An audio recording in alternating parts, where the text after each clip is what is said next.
Good morning from Panhandle Outdoors, America's only daily outdoor TV show. Your source for fishing, hunting, and information for folks who enjoy the great outdoors. Now sit back, relax. It's Panhandle Outdoors. Good morning, folks. Welcome to Panhandle Outdoors. I'm Winston Chester, and I'm glad you're here this morning. We're looking at a good show lineup today. We're going to start some cool video, but first, let's take a look at our weather, brought to us by our good friends up there in Southport, Gulf Coast Air Conditioning, Drew Pollard and hardworking crew. Looking at how today is getting up, folks, to 75, and the low is going to be 63. And our water temperature in the pier, like I said yesterday, it's gone up. It's right at 68 degrees, and it's a little warm spot staying in there, which is pretty good for surf fishing if you want to try to give it a shot. The river reading is brought to us by Mountain Dew. The rivers, get out and do with a Mountain Dew. The rivers are actually dropping a little bit, and right now it's going to, we're at a 10.4 on the Apalachicola, and the Choctahatchee is at a 4.4. So we're looking at a good situation there. The tide chart brought to us by Kent Forest Lawn. Low tide this morning at 7:42, coming in all day till 8:39. Good strong tide. The wind will be coming out of west northwest at about 8. So they're telling us. Okay, now take a look at let's go ahead and do with it. I'm going to do actually a Friday show. We're doing it today because we've got video tomorrow, so we're going to sort of treat this as a Friday show. I'm going to do the fishing forecast and different things there too. So we're looking at the fishing game time, one time today, 11:02 to 1:02. That's brought to us by Blue Water Outriggers, and give them a shout out when you get down there looking for some Christmas stuff. They've got all kinds of stuff in there. Okay, we're going to take a break and we'll be right back. Okay, well, welcome back, folks. Like I said, this is a Friday show, doing it on a Thursday, and you'll see the reasons later on as we get into it when we want to do things today. But you know what we always do on Friday? We'll do a drawing for Tarpon Dock Seafood, and Ned Maxwell won last week, sent a nice little, in fact, he went down to Tarpon Dock and got some fish, and then went down to the Sunjammers and got a book. So he had a good trip down here. So anyway, the drawing for Tarpon Dock Seafood, and the big winners are going to be the Josefina Rogadio, neighbors up there in Southport, the Rogadio family. All right, the winner of the Big Red Snapper to be cooking during Christmas, all the way from Compass Lake, Captain Dick Frady from Compass Lake. All right, so that takes care of that. One of the things before we get into it, this time of year is just special because of family and the season and all, everybody getting together. And one of the things we really enjoy is just having family together, having a little bonfire and s'mores, and just doing different things. I know y'all do a lot of the same thing. It's very important to do those things. And I always look back on, when I'm looking back on the history of the Christmases around here, they'd always have oysters, but back in those days they would actually roast them and all, and have big fires. And I've read so many good stories and heard so many good stories about that. And while I'm holding the book up, please, if you're gonna get one, this will be the last Christmas. So go ahead and get it pretty soon, because they're about to run out, honestly. So, but the Christmas in the past, all through the Panhandle, always been special with families getting together and eating and enjoying each other. Now, I want to, before I get into the fishing report, I wanted to talk about what we're doing. We're going to start a video today. This is unusual. We're going to start the video today and finish it up tomorrow. It's obviously a long video. If you remember, I told you the Saturday after Thanksgiving, I went up there to West Gaston and spent the whole day with the Clark family. Judge Brantley Clark, who lives here, and the judge here in Bay County, that's his family up there, and I run into him every now and then, and he told me his family still did the sugar cane grinding and made cane syrup. I said, well, let me know one time you're going to do it. And sure enough, he called me or texted me back before Thanksgiving and said, we're going to be doing it, and starting early. So I drove up there, and I took the camera. It was just important to me to document the families doing these. There's only a handful of people still doing it. I know they do it at Pioneer Settlement in Brunstown, showing people how to do it, but not many families are going to stay there all day like the Clark family. And they come in from all over, all his brothers and sisters, or sisters, and then you'll see as the video goes. But I just appreciate the pioneer farming family in the Florida Panhandle. I mean, and we have quite a few strung out through here, and the Clark family is one of them. That means they've been farming for over 100 continuous years in Florida. That's saying something. So I appreciate that. So we're going to start. I'm going to do the fishing report, and then we're going to take a break, come back, start that video. We've got about 12 minutes of it today, and then the whole show tomorrow, we'll be wrapping that video up. I know you're going to enjoy it. They just make good cane syrup. Okay, let's get to our fishing report, which I had somewhere. So I can't. Here it is, right here. I wish that Jeff and I have been having some technical difficulties today, but we can make it. We got through it. And so anyway, fishing. First thing I wrote down. Jeff very talented and very conscientious, and this show we wouldn't have Panhandle Outdoors without Jeff Peck over here putting everything together. Bass fishing has really been good. The bass fishing in the Panhandle, that, like I said, had a tournament last week. And I want to tell you something on what these serious bass fishermen do. They really believe in the quality of water, and you can talk about that in salt water, bay water, brackish water, or way up there in the rivers and all. The water quality. Now, if you're fishing brackish, then you know how to fish it. But a lot of times, bass fishermen want to get out what they call dirty water, which is all the water washing down here in the river systems. And there are some bass fishermen that will actually, I know them. I've talked to them. In fact, I talked to one other night at the party up there in Southport. They went 60 miles. They would go 60 miles to get out of the river system where they find some good fresh water where they know how to bass fish better than in the lower end. So you don't need to do that at recreational to go 60 miles. Just to put your boat in close by. But I did write down bass fishing really good. Now, let's go to bay fishing, the trout. The trout has really been some good trout fishing. Like I say, the video, I'm going to have a video Monday of our trout fishing trip. And it's, what they're doing now, I've talked about it a couple of times, I just repeat it. Staging, they're sort of, you look for them where they're sort of, staging means they're sort of bunching up in a group. And they're getting ready to just move around. And if you can catch them where they're staged up, and fish will do that. You know, the mullet, we're talking about how the mullet, and by the way, Eddie White caught some nice mullet this past week, throwing a cast net. One cast at Hathaway Bridge, one cast, he caught a bunch of mullet. And I'll try to get that picture to you. But what I'm saying, the mullet, the old timer talk about them balling up. I mentioned this before. They just all get together, and then they'll come out together and they'll head out through the pass. I mean, it's like a train. They get out there, and then start spawning, and they're spawning by just going around in a circle and go deeper and deeper. The pressure pushes in on the sides, and they discharge the eggs there. So and then also the trout's doing that. The flounder, they're staging on the offshore stages, and they're going to. I'm gonna run out of time. I'm timing myself, but they're going to, right now, they're all grouped up, and I've talked to divers, they just see them stacked up out there, literally stacked up. It looks like a carpet. It's just a carpet of flounder. So anyway, that's what the trout are doing. So they're staging, and like I say, you move around, try to find them. Once you do find them, get the anchor out and just pick out different colors to throw. Like I talked about carabel, I talked to them yesterday, sea quarters. They were catching them on a mirror lure, redhead, white body.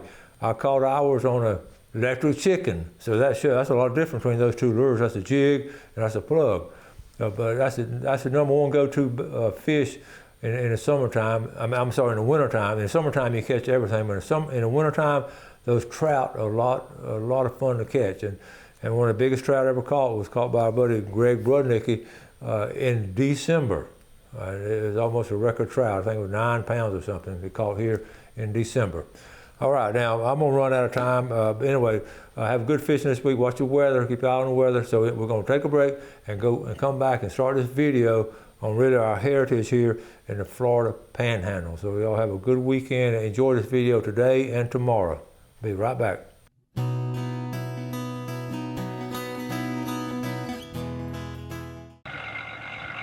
Okay, folks, this is a special show for me. I'm glad to be up here back home in West Gaston County, and this is the Century Pioneer Family Farm. Scott Clark Family Farm, established 1913. Been here over 100 years, this old family farm.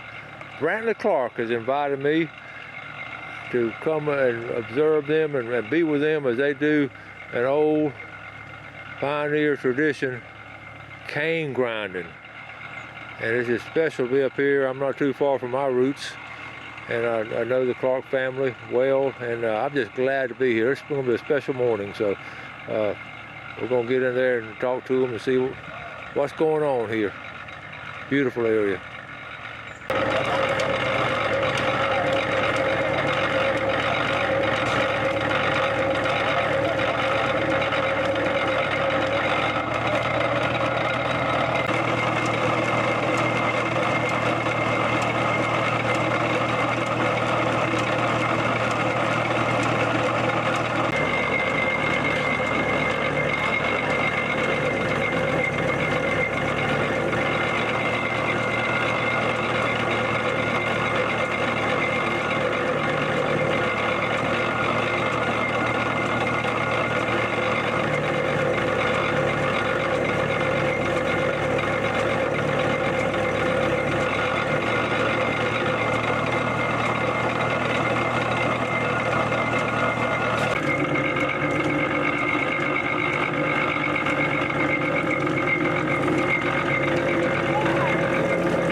Okay, here's a sugarcane field.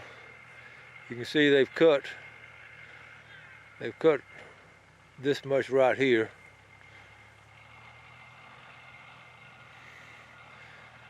But the stalk itself is very tall. These are probably about 12 foot tall.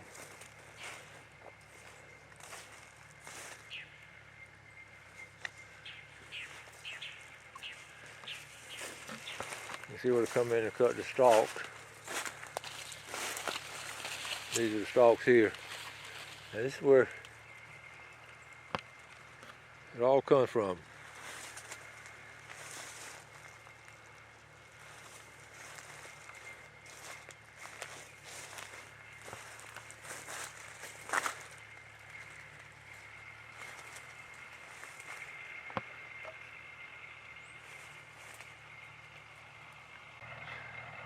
You see what a beautiful place the homestead is, the Clark family.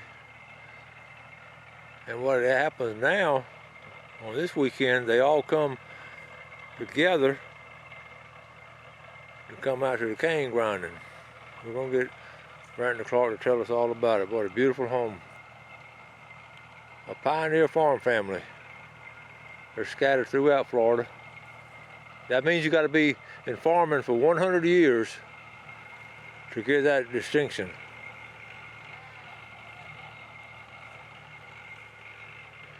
You can see the setup here. These boys have a lot of work now to get all that sugar cane in that machine.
folks, now we've been watching this operation. We're going to introduce this family. I'm going to start with, from Panama City, Judge Brantley Clark. Okay? Panhandle Outdoors. My name is Brantley Clark. This is my wife, Lori Clark. My oldest son, Brant Clark. My youngest son, Emery Clark. My dad, Scott Clark. My mother, Shirley Clark. My nephew, Braden Cathy. And we've started making syrup about 26 years ago and kept it up ever since. And it's something that we do every Thanksgiving, either the Friday or Saturday after Thanksgiving. This year was Saturday because of the football game last night. And just glad to have y'all here today. Well, we're tickled to be here. We've been watching, and our roots go way back. And you were telling me the Clark family came down in 1848. Yeah. And homesteaded here in West Gaston. And we have some of our relatives that we're amazing. This morning we've been tying all our families together, so we know almost everybody in our families. So what great roots you have, and what a great activity to do this. It's Our whole cool. family's involved with it, and we look forward to it every year. Okay, and you went to the graduated from Quincy Monroe, and then went to University of Florida. TCC, and then the University of Florida, and then Mercer Law School. Mercer Law School. Okay, and we got to do a disclaimer here about your brother is Gordy Pongrat. Gordy Prong. Okay, now they watch the show, so we'll do a disclaimer here. Okay. And Robert Reed. All right. Okay. Glad to be here. All right, now we got the juice over here, and tell us what's going on next. We got a fire under there. We got 4 tobacco burners. What we used to cure tobacco, we're burning that and just heat that kettle up and it boil. And that's what makes the syrup is to boil that juice down to a lower temperature. You know, velocity, whatever you call it. Uh-huh. And that's old tobacco burners from old tobacco barns. Yeah. This kettle came with this place. This kettle's over 100 years old. And my grandfather bought the farm. The kettle came in 1942, and the kettle was here years before that. But they used this to water mules, and because they used an evaporator. My grandfather used an evaporator to cook syrup. So when we started, this was a kettle my dad had from his dad. So this is what we used to cook the syrup in. But actually, they used this kettle to water mules when they grew tobacco here. Wow. Mr. Ab Crawford probably used this before my daddy got in 42 to cook syrup on. Ab Crawford. That's cool. These kettles were also used to scald hogs when they killed hogs in the wintertime. The hog killing. Hog killing, they would use these kettles to scald the hogs and then scrape them, and then of course they use different part of the hog. Multiple purposes. It's just hard to find these kettles. They are hard to find. Okay, we got another family member came up. Who do we have here? This is my niece Rachel Cathy. Featured. Rachel is a graduate of the University of Florida, along with Braden. They're both medical students at Florida State University. Okay, brother and sister. Brother and sister. Y'all went to Niceville High School. Okay, and now y'all are you went to Florida, but now you're at FSU School of Medicine. That's pretty strong. Yes, sir. So when FSU plays Florida, you can win no matter what. You know what? We won last night. Either way, we lost either way. So it was a good game. It was a good game. Humbling. I guess this is special doing some old family thing like this, isn't it? Oh yeah. Yeah. Every year. You do it every year? Absolutely. Okay, Brantley, what we got going now? Right now we're doing the first skimming that's been boiling for about probably an hour, and these are the impurities that have come to the top, and we're going to skim these off. We'll keep skimming the whole time, but this is the first time we let them get up a good thick and make sure this doesn't go in the syrup. And these are all the impurities that are on the cane and any trash, and that's not going to work. The more of these get out, the cleaner your syrup will be.